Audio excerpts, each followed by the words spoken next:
Good morning. As you know, we like to start on time.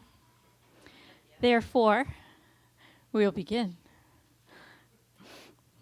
It is my pleasure and delight today to introduce our speakers who are going to talk about aging in place, aging in community today through our accessibility ministry at Hope Church.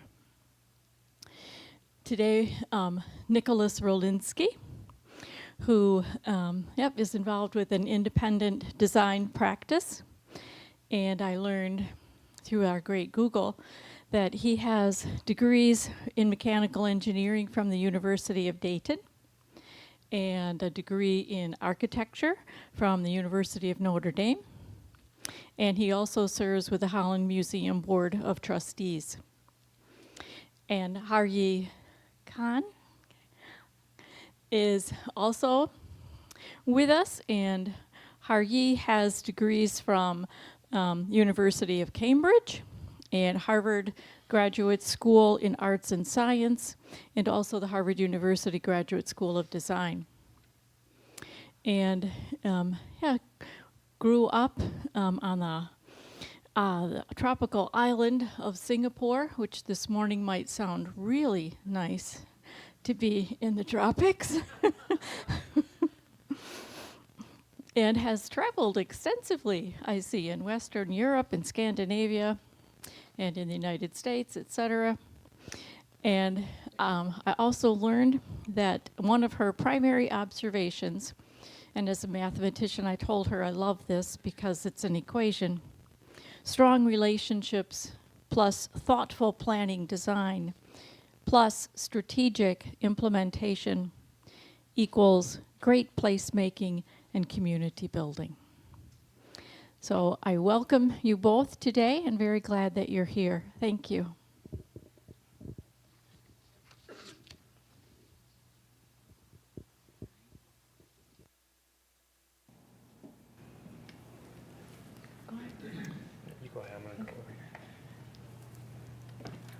Well, a very good morning, everybody. My name is Har Ye. I wish I can bring some of the tropical sunshine and warmth to me today, but hopefully we can picture that in our minds as we look out at what is a wintry, wet Michigan winter.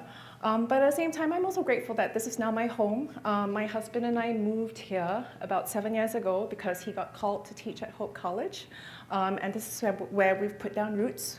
Nick has 4 kids, I've got 3 kids, and about 5 years ago, is that right, Nick? Almost 6 years ago, we had the wonderful opportunity of working together for the City of Holland, as well as the Holland BPW, as the community was envisioning for the future of its waterfront.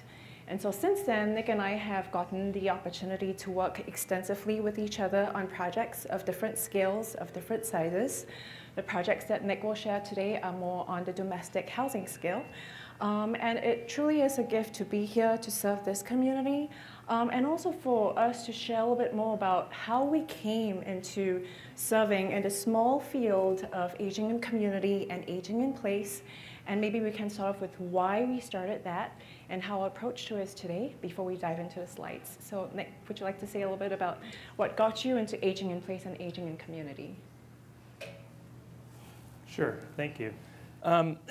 So I had a pretty unorthodox path into architecture and urban design, which are the areas where I currently work most, but started off in product development engineering and product design. And in both of those disciplines, the design process is concerned with the user's needs, the user's requirements, wants and needs and parameters and numerical kinds of restraints that may be imposed on a certain design context.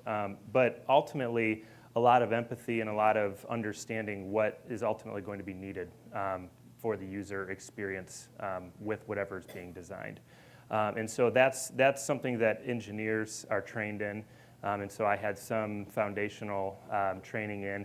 And then when I moved into architecture, I could kind of see the similarities and see where that was picked up within the design process of buildings and spaces as well, but maybe had a little bit of a different language and different approaches. But I think that it's, as a Christian and as a designer who is ultimately concerned with the design having some measure of helpfulness and design excellence and in a way offering an improvement to quality of life. It's one that I strive for within the design process as a top priority and as a mindset. And I think about, I really like the Hope College philosophy of general education. Some of you may know this short statement, but it talks about specialization. And my specialization is within the design process, but it talks about the specialization being an expression of one's view morally, ethically, and in terms of what they want to impart on the world as far as service goes. So our specializations may vary, but they're all our own individual expressions of our sense of service towards others. And so these two particular topics really allow us to give some serious focus within the design professions and disciplines and the design process, and give us some tangibles that we can go after in terms of service to others. Thanks, Nick. And my why and how into this field was really threefold. First, having grown up in Asia, we actually have one of the highest rates of aging population in the world. Japan has 30% of its population at 65 and above. My home country of Singapore has about 20% of its population aged 65 and above. And so more than 10, 15 years ago, at least where I grew up, we started thinking ahead of what was it like to support aging in community and aging in place. Now, lo and behold, we were brought here to the United States, and in my stint at the graduate school, I ended up doing some research on aging in community and starting out with a bigger view and really looking at the design of neighborhoods and communities and how seeing the home, the neighborhood, and the broader community and different systems need to work together to support that holistic approach. And thirdly, more personally, both my parents had passed away. They passed away at an early age, both from different illnesses. But I was in my 20s when I had to witness what it was like to support living well, aging well, but also dying well. And I think those three became kind of tenets in which I then approached this field, but then found a great collaborator in Nick to transcend the different skills in which design can be brought into this field. So with that, we probably just want to start off with giving you a little bit of context. I've painted a picture of Asia in the world. I just want to paint a little picture of what Ottawa County is like and what Michigan's like in terms of the aging population and in terms of the why it matters. The population aged 65 and over here in Ottawa County has increased from about 11% 10 years ago to now about 16.8% just in the last census. That's a significant increase over time, and it really matches the picture for Michigan and overall the state. Now, we still have one of the youngest populations here in the state of Michigan, but we are aging, certainly not as fast as the rest of the country. It's also one in which the 1 in 6 individuals is stark. More than 10 years ago, it was probably about 1 in 10. And 10 years later from now, we might be looking at 1 in 5. And that is a proportion of our population that has multiple needs as well, and that's where there is an overlap with accessibility, both physical accessibility and different other types of cognitive accessibilities, communicative accessibilities, and also the notion of mental health that has to do with well-being. And this notion that from a faith perspective, though outwardly we are wasting away, inwardly we are renewed day by day. And it begs the question of how can we be renewed day by day through every season of our life. It doesn't always have to involve big modifications, but certainly one in which that careful thinking and clever interventions can help to support, more importantly, the life goals that you want. The other key piece that I just want to leave with you today is that we have an increasing aging population. But what's shocking about this data from this year's Joint Center of Housing Studies is that more than 90% of older adults actually live in their own homes or in their families' homes as they age.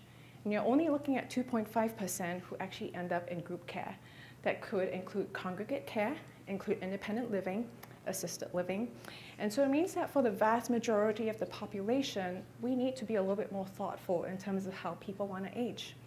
Now, besides the reality that most people are living in their own homes as they age, the other aspect to this is there needs to also be a desire to be in your own home as you age. And a study by the University of Michigan in the last year also captured that data, where there's a growing desire by baby boomers, those older, as well as the younger generation, to really start thinking about what is it like to live in community through different seasons of your life. So having covered the big why in terms of why this matters, in terms of not just statistics, but also your personal desire, is that when we approach aging, we also want to look at it a little holistically. And more than 30 years ago, the World Health Organization started an effort called Age-Friendly Communities. That's also the same paradigm that the AARP has basically expanded on. And these are the 8 different components. And just to give you a sense, some of the other components have to do with more programmatic, economic, and social type supports, including supports from the church that have to do with social participation, respect, social inclusion, civic participation and employment, whether you want to remain full-time, part-time, volunteer, for instance, have that sense of belonging, have that sense of involvement, having that sense of giving back, having that sense of connection, communication and information, that coming out from different agencies in terms of what's available out there, whether it's through public agencies, through municipalities or nonprofits, and then the broader community support and health services. Where's your closest hospital? How long does it take to get to the emergency room? And there are certain times in life when you realize that the proximity and the accessibility for all of those start to matter. And it then shapes where you want to live. And that gets us to really the 3 big components up there, which is where we live and kind of where Nick and I come in. And that's really the design of the built and the natural environment. And there are 3 key components to that: the outdoor spaces and buildings, transportation, and then what we'll spend most of the time today on is really the housing component. So in terms of outdoor spaces and buildings, we want to be able to emphasize that this connection with nature wasn't just brought to light by COVID. I think it's just a natural, intrinsic desire to feel that connection, to be rejuvenated, to be renewed day by day. Seeing a bit of green, whether it's in your yard, whether it's a walk in the park, but the potential of having great outdoor spaces and buildings that serve multiple ages. And this is an example where it seemingly serves a certain demographic. It's meant for children. It's set within a broader park. But then there are key design elements to think about. How wide is that sidewalk? How wide is that trail? What is that material? Does it support different types of mobility devices? Are there opportunities for shade and shelter and for seating? Are there clear sight lines for everybody, especially older adults, to be seen and to see others? It's a way in which the physical play may involve the kids. It may also involve people of different abilities and accessibilities. One of the things that I like to do is to actually walk along the logs as I have my kids play inside the zone itself. Or for even older adults to circulate around the paths as your grandkids are playing. There are ways in which places like that can connect multiple generations. And we need to start having a profession as well as an approach in the discipline to be able to enable that healthy and active aging. This is an example here in Galveston in Texas, where playgrounds that support fun play, not just for kids, but again for older adults. In Barcelona, for instance, there are more than 300 playgrounds that were designed especially for older adults. And so there are many different places in the world that are really encouraging ways in which young and old, the 8 to 80 cities and communities, can start to bring different age groups together. And the question is, how can we do that here in our community? And how can we support that? Going back to the Civic Center, how many of you here remember the Civic Center of the past? Great. This is the Civic Center of the present. I'm glad that I got to see the Civic Center of the past before it was demolished. And this example here goes to show the power of another important kind of thoughtfully designed civic building. Opening it up, having more light, more transparency, having a ramp that is elegantly integrated into the steps so that you can now access the Civic Center, having the snowmelt connection. But then just outside the Civic Center, and of course elevators and stairs, just outside the Civic Center is the adjacency of multiple spaces of different sizes. You have the farmer's market. It means access to fresh produce. You also have pockets of green. You certainly have big parking lots. And then you have the indoor markets. It becomes a space that then allows you to be connected to multiple generations, to feel like you can go in there and be inspired and have a sense of dignity in a community room, both indoors as well as outdoors. Now, this is a fun one. Does anybody recognize that? Okay, I see some nods around. This is the North Branch of the Herrick District Library. And this is just a screenshot from one of their recent videos that they put up to welcome people into their library as a way of navigating it. I love the dinosaurs. Today's the day where we need some dinosaurs.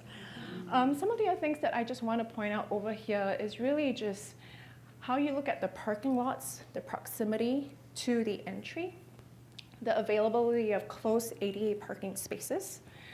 But also in both examples, you have clear wayfinding devices, a clear entry that tells you that's the way into the building.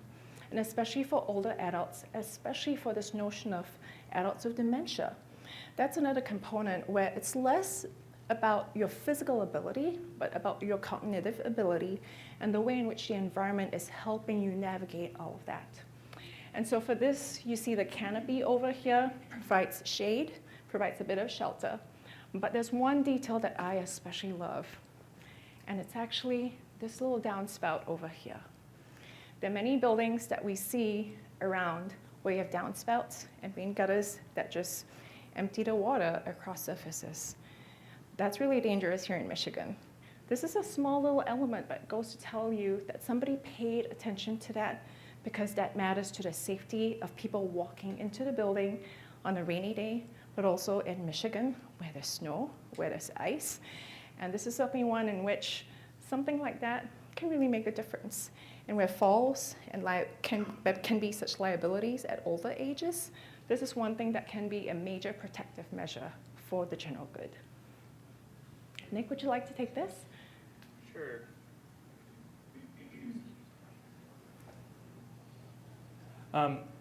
So in addition to the Civic Center, which is this great civic amenity and building and resource that serves a variety of purposes, as well as the other examples of really clever and helpful design features. Another thing to just point out is that within our communities can be intrinsically designed at the level of their framework or their bones to just support a mixture of generations in a friendly and in a helpful way. And so this is a project that Har Ye and I worked on with the City of Holland to look at maybe the future of the Washington Square commercial district. What's interesting about Washington Square is that it's not downtown, but it's kind of like a mini downtown. And it's within a neighborhood, and it's a walkable neighborhood center that kind of predates refrigeration a little bit and predates everybody having two cars. And what these spaces do when they're dotted throughout a community is they naturally or organically facilitate the chance encounters with neighbors. So just bumping into your neighbor. Could be your neighbor could be a young family with little kids, or it could be somebody who's retired. And the commingling of those generations at that organic level is really, really healthy and helpful and rejuvenating and beneficial to both ends of that spectrum. But the other kind of designy feature that's going on here, that's a fairly specific thing, is that we like to think of these places as outdoor rooms which belong to everybody. And even kind of in a literal way. So the fact that there's buildings that are brought in tight to the street so that they can become walls for these rooms. And then we have sort of intuitively, when we're in these places, we have a sense that we're in this kind of thing that belongs to all of us. And when we're in places like that, it's easier for each of us to remember our own human dignity. And so having places like this, which are well kept, which are welcoming, which are accessible, are just kind of one of those ingredients to having community. You can think of it as kind of like a town square, but at a more casual level and more often than just one town square, and more literal than just like, hey, we have a website or a forum or something that we're calling our town square. Those things are very helpful and good, but this is like the physical embodiment of that idea that still remains and is still a key feature when aging in community or when existing in community with disabilities of any kind, or if that's not your life situation, being in a community with people of other generations, which can have those benefits too. The other beauty to this example is that it's an example of a neighborhood node where it is embedded in a broader neighborhood setting where you can actually walk to the square itself.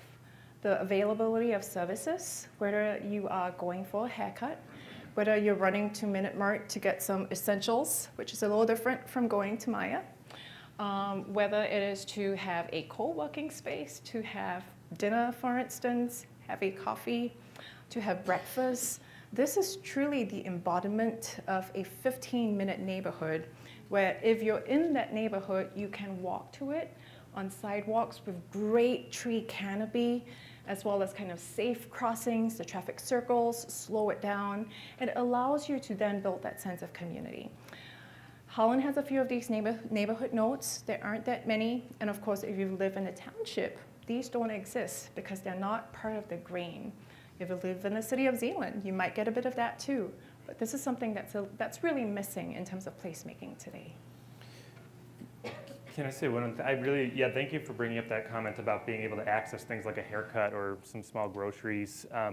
That allows people, right, to stay in their home if they're within that 5-minute or 15-minute radius of that place, and it gets them out potentially walking instead of driving. So when you have the option of either, or maybe they're riding a bicycle or something like that. And I think the Civic Center is also a really prominent example of that kind of thing. I bought my Christmas tree at the Civic Center yesterday, and I live 2 minutes from here. And it's such a quality of life boost when you realize that, hey, when it's time to go out and get our Christmas tree, we don't have to go all load into the minivan and drive someplace that's really far away. Like, these things are being brought into the city for people who actually live in the city. It's not purely kind of a touristic destination place, but there's actual usefulness here. And that was really helpful for us yesterday because I didn't really feel like going out and buying a Christmas tree yesterday. It sounded like a big chore, lifting the thing over my van and scratching up my van and all this. And then I just kind of like went down there because my wife mentioned that she had seen someone else leaving with a tree. And sure enough, they were down there and they were for sale just like anything else at the farmer's market. So it's great to have proximity. That's a really key thing. And so moving to a situation where if you're not in the central city, if you're outside in the townships, and if you prefer to age in place where you are in a quieter subdivision, whether it is in Park Township, Holland Cherry Township, Zealand Township, Lake Town, we have Fillmore as well, is how do you then get connected to some of these key services, amenities that are so essential?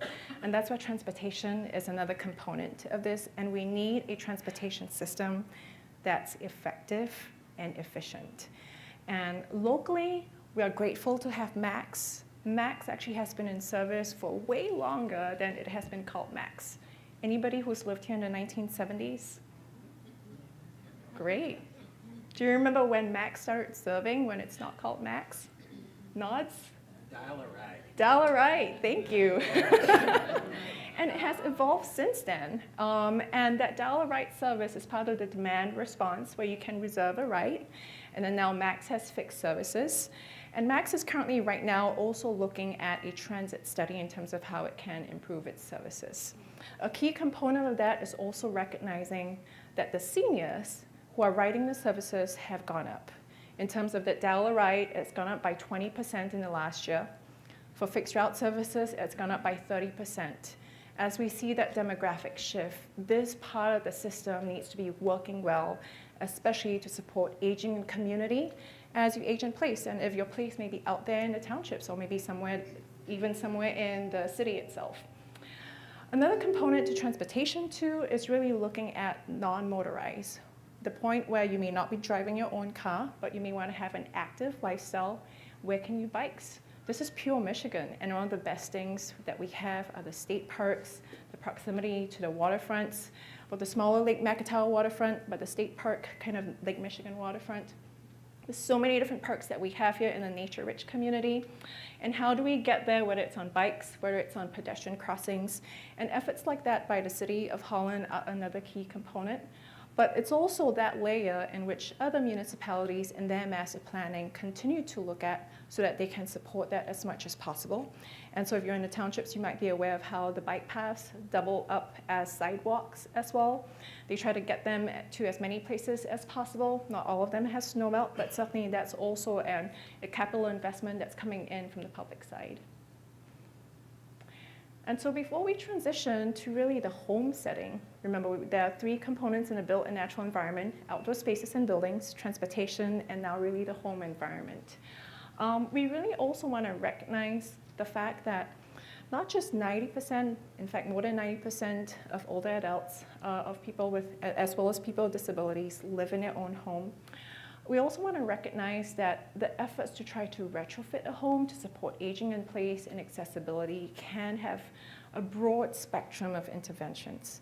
And balancing those interventions and priorities and personal resources is also another element in which this is important. The AARP, for instance, has a home fit guide. We were asked if we could provide some resources. And then as we looked around, the AARP has done such wonderful things, and this comes, I think, in 10 different languages, that you can easily look into as just a quick way of understanding what's out there, go to your home and see where are the ways in which you can improve. But beyond that, there's also checklists that you can look into, and we'll provide you some of the resources. But more importantly is, as you look at your home, what are some of the opportunities? Where do you want to prioritize that? And I'll leave Nick to kind of share 3 examples, right, Nick? That show different degrees of design interventions, design improvements for aging in place. Okay. Thanks. Actually, I'm tempted to pass this back to you, but I'll try to introduce it, and you can add, because this is your work here. But we have Cindy Valdir DeYoung and Terry DeYoung here with us today, and we had and Paul. Yeah, I'm going to get to you, Paul.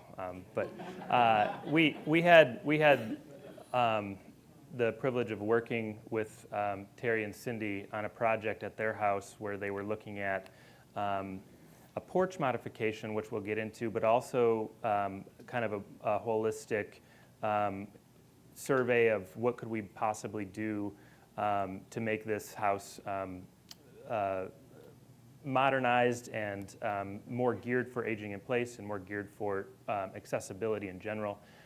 And we sat down at their house with them and talked through a variety of different aspects of their life, how they live their life, how their dog Dexter plays into their daily life in a very prominent way, and how he uses the spaces and the rooms.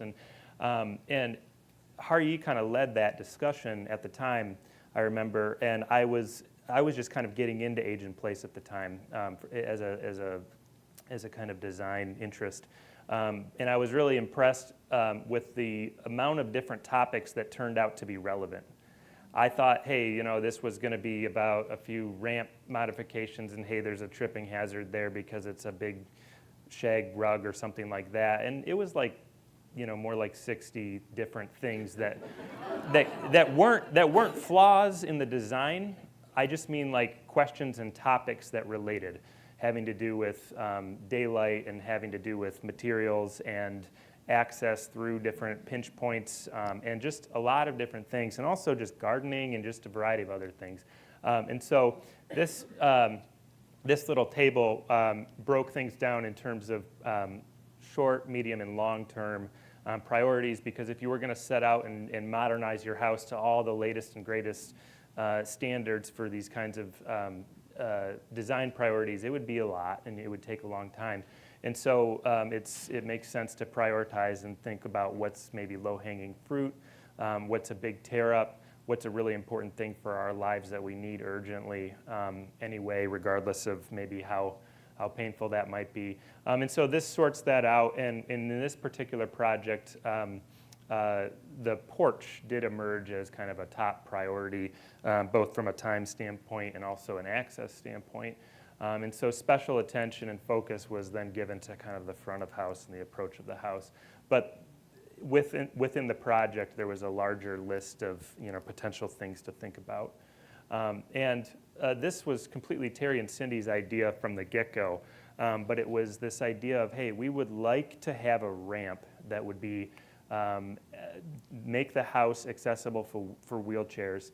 And we would also like to have a porch because we're on a corner in Holland Heights and we absolutely love our neighborhood, we love our neighbors, and we would like to have the engagement with our neighbors that comes with sitting out on a front porch. We would like our house to be at this corner, addressing this corner in a welcoming way and just looking out at basically two different streets and putting out a welcoming message to anybody walking by.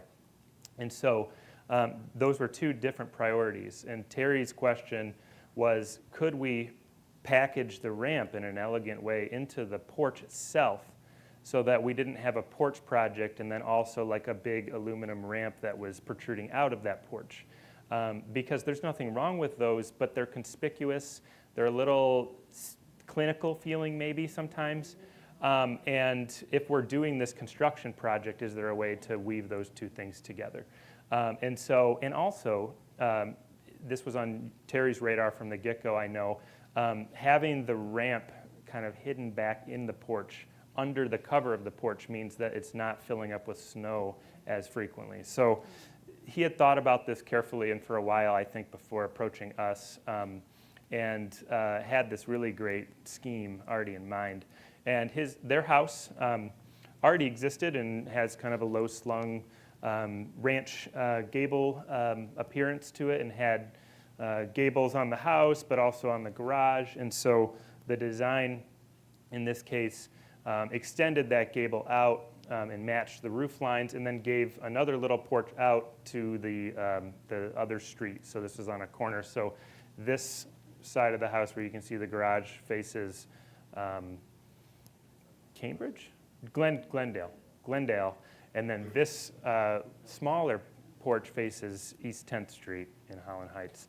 And they have a lovely pine tree that's kind of in the foreground of this view as well.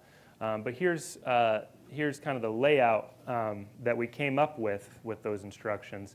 And so this is the main seating area under the big porch. And here's the ramp packaged in between the porch itself and the house. And then here's the smaller porch with maybe some, we thought of at the time, some other seating, and then just steps out. And at some point, Paul Elzinga, who became a really great friend and mentor to me through this project, but also through other projects, joined the project team. This project team included both Har Ye and myself at the get-go, and then Paul joined the team and helped us walk through the design because it became complex for a variety of reasons. And so thank you for your participation in that project. You were an invaluable help to that project. But one of the reasons it became complex was because there's a certain depth of front porch that makes it a legit front porch, where you can actually sit on the porch, but people can kind of like walk in front of you and not fall off. And that turns out to be about 8 feet. You really don't want to design a new front porch. If you're picturing sitting out there with lemonade and lots of people, you do not want something that's shallower than about 8 feet. So that's about this, and then you get some material in there and stuff like that, railings and so on.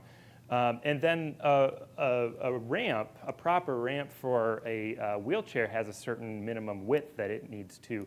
And when we put those onto the site plan with the existing house, it encroached into the city's setback by about 4 or 5 feet. And this was a positive story because we went to the city and we talked with the city about how this might be navigated. We did some benchmarking along the street to see where other houses might be kind of flirting with the setback or maybe encroaching on the setback, because that can kind of help in cases like that. But ultimately, rather than going for a variance, the city has a special process for situations like this where because of accessibility, we were able to have this case looked at by the Zoning Board of Appeals, and they approved the encroachment to allow for both of these things to happen within the setback. And I have to say, the city is a very professional group, and it's very customer service oriented. It's very problem solving oriented. You don't go in and they're not going to help you sort of skirt the rules and find loopholes. That's not their job.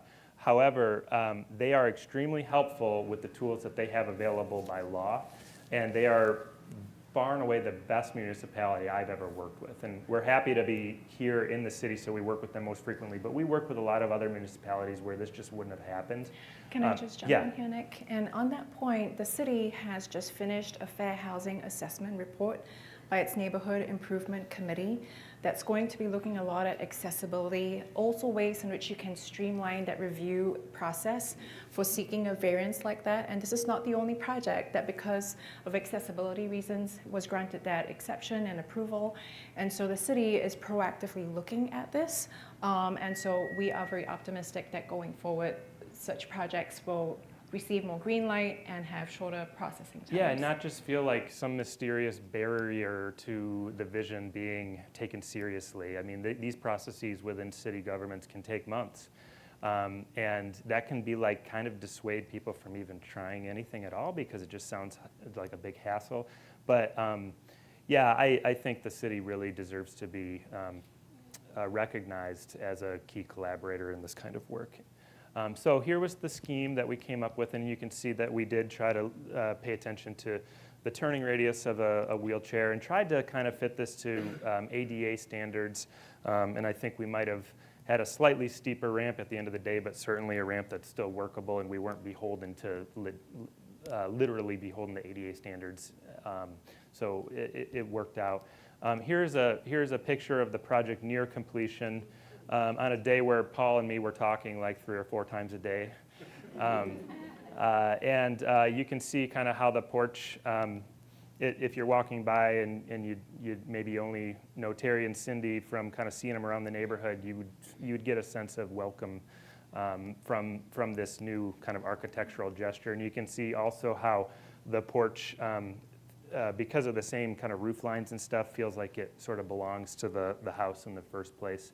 And you can see just a little glimpse of the incline, which I think is really helpful. It's not that it's trying to pretend it's not a ramp. It's not hiding the fact that it's a ramp.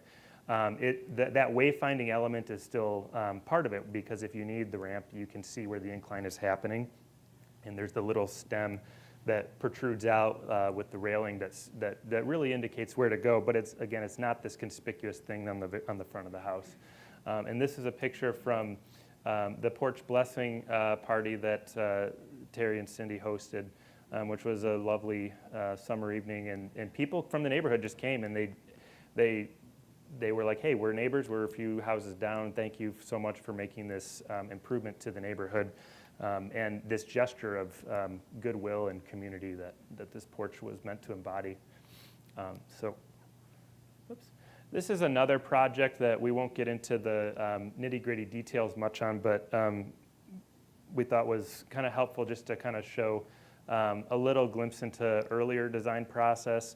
And I apologize if this graphic on the left is a little bit difficult to see, but what this is a bunch of just blobs thrown down on a part of a site plan where we were thinking about a kind of an age-in-place specific addition to a house. And the blobs just represent different important uses.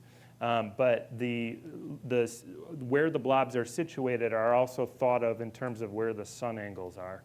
So this orange line that arcs around the site are the sun angles in June. And then down here in a faint blue line, there's the sun angles in the winter. And thinking about from a mental health standpoint and a just general mood standpoint in the middle of winter, wanting some of that southern light to come into your living space, that informs where to put certain uses within your house, but it also informs like, what kinds of windows and doors and things you might select, and just orientation of the addition overall. This is another project that you may be familiar with. I'll skip ahead a little bit. This is on Central Avenue and 27th Street, and this family wanted to age. They decided after going through the aging process with both of their parents that they wanted to be in the neighborhood for the long run, but they had better get thinking about how to make their house very livable for all kinds of different circumstances. And so they moved their primary bedroom suite from upstairs, where it often is found in a four-square house, a historic four-square house like that, into a new addition, which is clipped onto the side of the house and puts everything on the main floor level. This house also has an elevator in case this family ever needs an elevator. And so you can see this little piece of construction that pops out is actually the elevator shaft that's clipped onto the side as well. So the elevator makes multiple stops. It can go up, it can stop at the ground floor, it can go down to the garage level, and then it can go all the way down to the basement. And maybe just to jump in, it's for this particular household, the husband works at home. He has his workspace in the basement and has a lot of cool music and equipment. Mm-hmm. And so this was during the time also of COVID, just before COVID. Mm-hmm. And so it enabled that work from home arrangement. And that's becoming a lot more common now, and also potentially part of the season as you age in life. This is a picture of the house before. And this is a very typical American four-square. We have hundreds of these within the central city. And we knew that we wanted to add a lot of program, a lot of square footage, but we didn't want it to no longer feel like a four-square when it was done. And so the addition tries to pick up some of the language. The elevator shaft tries to be as inconspicuous as possible, although to some extent that's unavoidable. But the white roof, it actually has to do with solar heat gain. So it makes the house fairly unique and conspicuous on one hand, but actually it's a sustainability measure that was important for the homeowners and their values. This is a shot of going into a little library study within the space. And this also doubles as kind of a lobby landing for the elevator. So to get to the elevator door is right here. So they were really clever in how they imagined they could integrate their living space with these things. There's some pictures of in there when it was done. So. Yeah, and so we've kind of shown you 3 examples today, as well as what aging in place and aging in community could mean. We are happy to share a little bit more, but wanted to leave time now for any questions that you might have. And Jane's going to go around with microphone, as well as, I'm sorry, I didn't Bob, thank you very much. So yeah, feel free to. Before we speak, I'm going to remind you that we are live. People are watching this now as we have our class, and it is being recorded. Go ahead and state your name before you speak. Just 2 illustrations of the design principles you've been talking about that came to mind as you were talking. One, you started talking to us about public park areas that could be multi-generational. And the Washington School Green Park, which is just a block west from here, designed in cooperation between the neighborhood and your colleague Devin Johnson, is a wonderful example of what you were talking about, I think, with play spaces for Yes. children, but also places for adults to park themselves and to become a node for this neighborhood.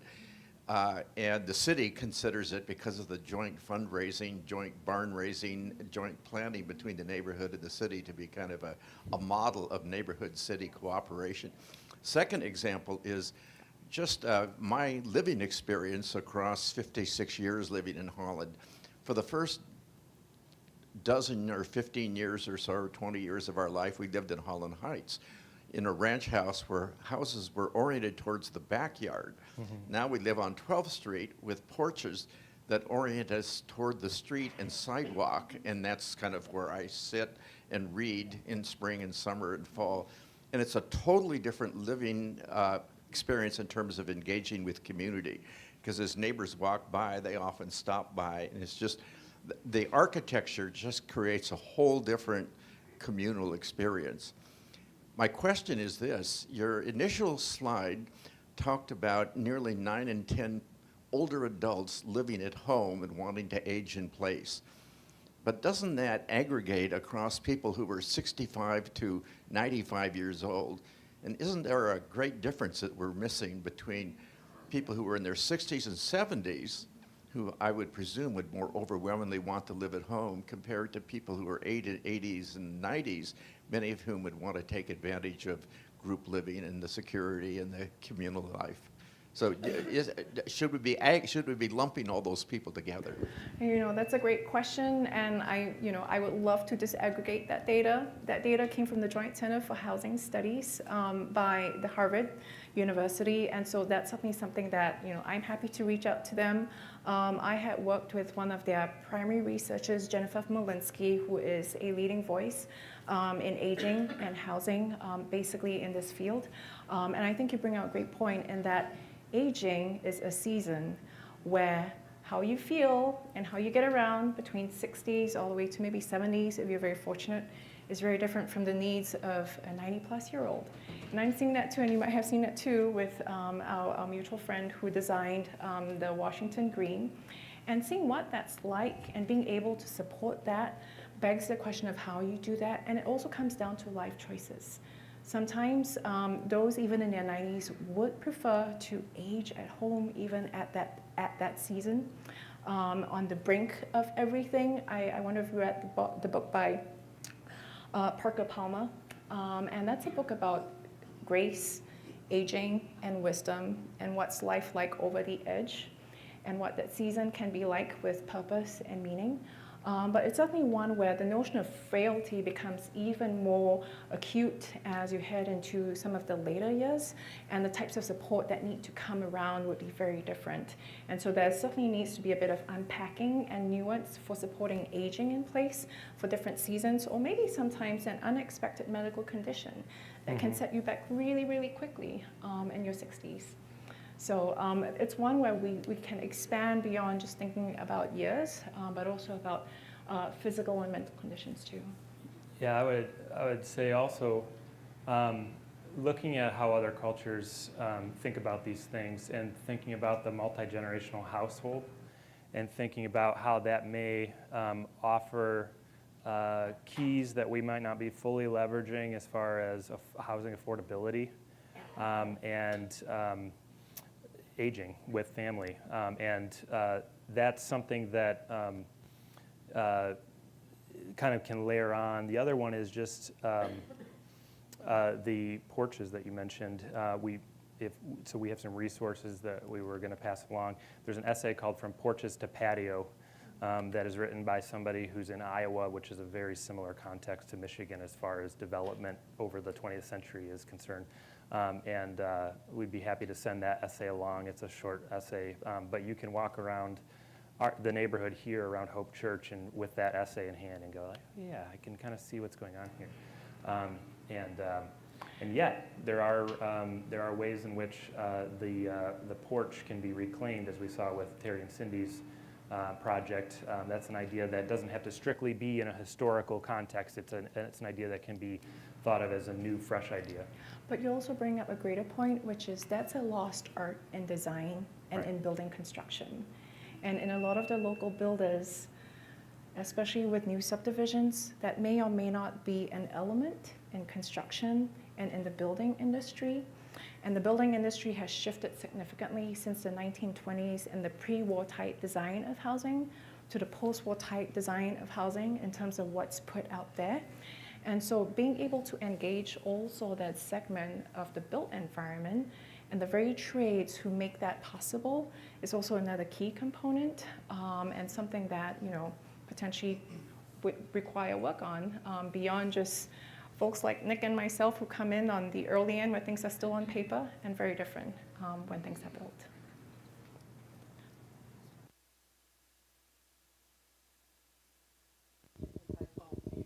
Okay.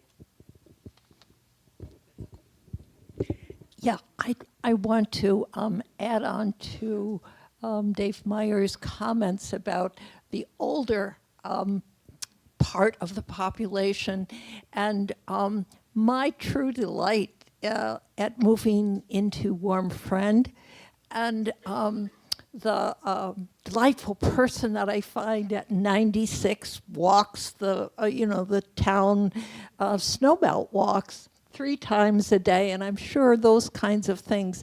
The congregate eating together with other people over dinner and conversation. Also the availability of easy maintenance. The times when you need a little bit more muscle to do something is just right there. So there are things for that group. I'm certainly looking for work with the city. I'm currently pitching some improvements in our parking lot for those that are in an age that are still driving, and our parking lot needs some improvement.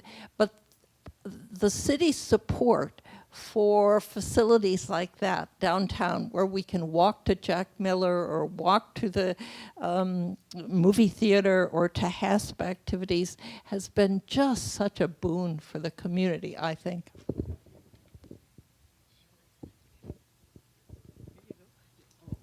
Thank you. I'm Kathy Sheridan.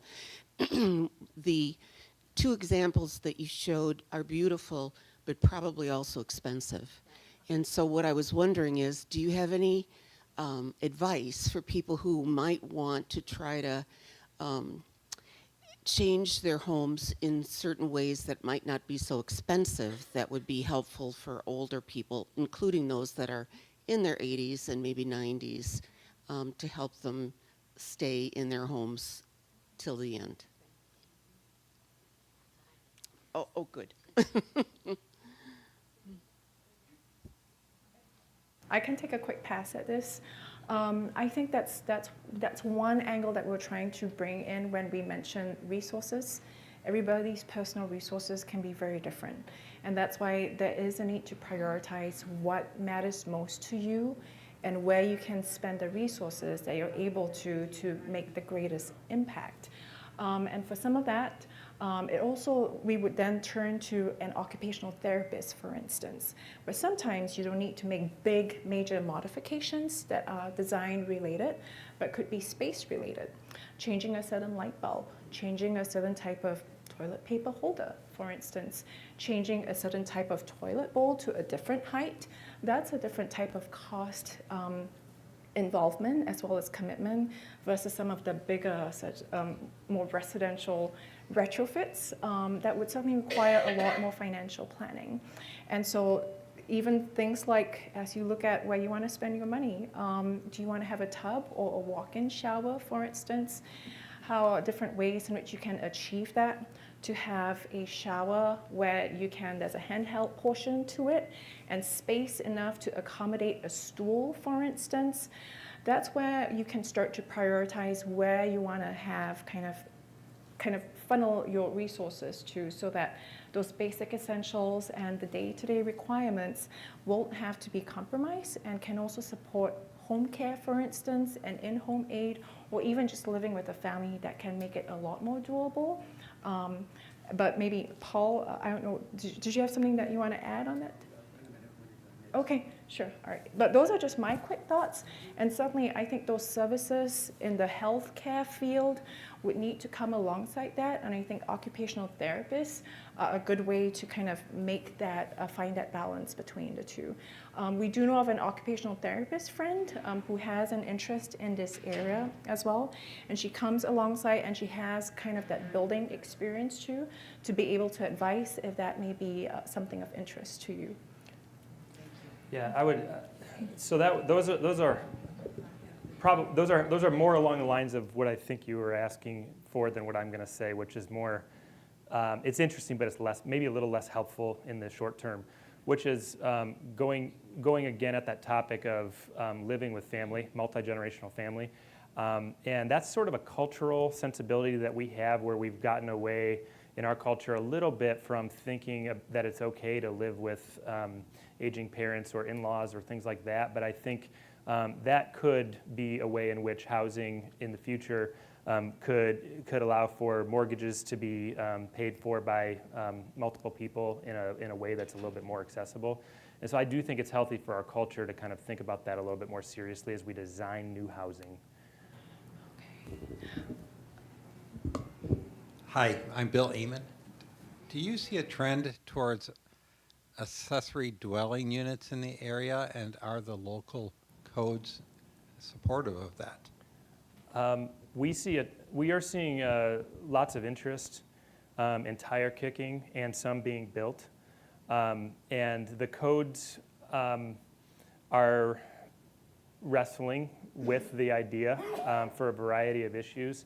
The accessory dwelling, I personally, as a designer and as an urbanist, hope that they become more popular as time goes on. I hope that they become embraced and that we can kind of crack the code on how to do them well and efficiently. We're both aware of a handful of accessory dwelling units within the central city that are either in progress or have been designed. We've been a part of accessory dwelling unit projects. And there's a couple things that I really think are good about them. One is that this is sort of an architectural issue, is that because construction is so expensive now, we're losing some of that lost art that Har Ye talked about in terms of just the design quality and some of the beauty and the elements that make up our neighborhood. And because accessory dwelling units are by definition small, they might be a way in which some of those traditions can be carried along in a smaller way that's not cost prohibitive. The other thing is I'm interested, this is kind of a tangent, but they're a small enough project in terms of their scope that I've wondered if accessory dwelling units can be tackled using kind of a collective of friends and collaborators that include people who are at retirement age or near retirement age who used to be full-time master electrician but now are partially retired, or full-time plumber, or ran a plumbing business, or those kinds of things, and could be brought in and still charge a rate, but know that it's not an endless project and full of complexity and brain damage, such that they might be willing to sign up to do that work at a rate that is supportive of the housing unit still being affordable, but also that they're staying sharp in their trade. And so I think there's something about the scope of that project type that really could draw in some creative thinking about how we get them built. But from an aging in place standpoint, of course, they're useful if they can be designed in such a way where they have the design features that we talked about. Maybe they're in the backyard and they're in the yard of a relative, where your land cost is not part of the equation anymore. And so yeah, do we see a trend? I think we see a trend in interest, and I don't know if you have any hard math or stats on trends here in Holland. So the city was one of the first municipalities to actually allow for ADUs, and some of the surrounding municipalities have come alongside that. The city is also in the process with the Neighborhood Improvement Committee to put together an ADU guide, and so that will be helpful. And again, they are very proactive. But I think you're right on in that the reality is, even as the codes get tweaked to enable this, it's the cost of construction that will still be the biggest barrier in getting more ADUs built. Jane Dickey. Okay, is this on? Go ahead. It's muted. Okay, there we go. Jane Dickey. A couple things as a developmental psychologist looking at long-term trends and so forth. Gerontologists have made the statement that the multi-generational household was an economic necessity over time. But when you ask any of the generations, they'd rather live near their family members but not with their family members. And both the younger and the older generations agree with that. Now, that isn't for everybody, obviously. The other thing is that, now this information is about 15 or so years old, but although that statistic of how many people live in their own homes, the majority do, about 25% of older adults will end their lives in some kind of a group situation. or in the hospital. In other words, still the majority at that time, 15 years ago, were living at home until death, but about 25%. So it brings up what Dave Meyer's point was, that when you have a big percentage living in the community, partly that's that they're younger, and when those people get older, they probably will be in some kind of a group facility for some period of time. So just yeah, some in a thoughts from a hospital developmental setting. Yeah. psychologist. Thank you very much. George Porter, I have a comment about the structure of the Holland community. It's a bifurcated community, and it's a very unusual one that has a large component of highly educated people with a lot of business ownership and a lot of money, and it has a very strong manufacturing base, which represents a significantly different demographic. And then you have the reality that the children of the money move away and the children of poverty stay. And so you really have some interesting issues to plan for when you think about aging population, because the people who need to be in some sort of help situation with outside help largely can afford it. And the people who desperately don't need it because they've got kids down the street actually have kids down the street.